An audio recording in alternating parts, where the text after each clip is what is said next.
अस्सलाम वालेकुम स्टूडेंट्स। आज हम केमिस्ट्री का एक जो टॉपिक करने जा रहे हैं वो पिछला जो टॉपिक हमने किया था एलिमेंट्स उसी से रिलेटेड है और इस टॉपिक का नाम है एटम। तो जान लेते हैं कि एक एटम क्या है। तो atom is the tiny particle which can not be divided any further. कोई भी एक छोटे से छोटा ज़र्रा जिसको हम मज़ीद तकसीम ना कर सकें उससे हम कहते हैं एटम।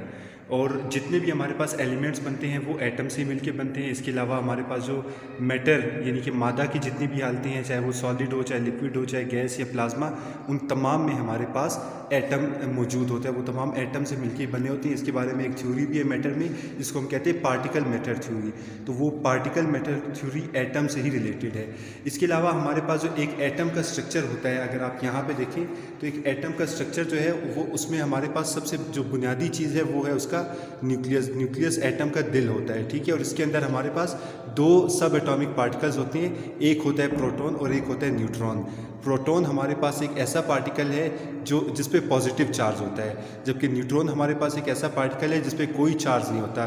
जबकि इस न्यूक्लियस के इर्द गिर्द हमारे पास कुछ और सब एटॉमिक पार्टिकल्स रोटेट करते हैं, रिवॉल्व करते हैं और ऑर्बिट्स में घूमते रहते हैं। उनको हम कहते हैं इलेक्ट्रॉन्स, ठीक है। और इलेक्ट्रॉन्स के ऊपर हमारे पास नेगेटिव चार्ज होता है। तो इस तरह हमारे पास एक एटम पूरा स्ट्रक्चर हमारे पास बनाता है, ठीक है। और एटम का जो बुनियादी तौर पे वज़न जो होता है हमारे पास 99% एटम का वज़न हमारे पास जो न्यूक्लियस है उसमें होता है, जबकि 1% जो उसका वज़न है वो बाहर घूमते हुए इलेक्ट्रॉन्स में होता है। जैसे कि आपको एक पिक्चर नज़र आ रही है, यहाँ पे आपको जो स्ट्रक्चर नज़र आ रहा है ये हमारे पास कार्बन एटम एक कार्बन एटम है जिसमें पहले शेल में हमारे पास 2 इलेक्ट्रॉन्स हैं, जबकि दूसरे शेल में हमारे पास 4 इलेक्ट्रॉन्स हैं।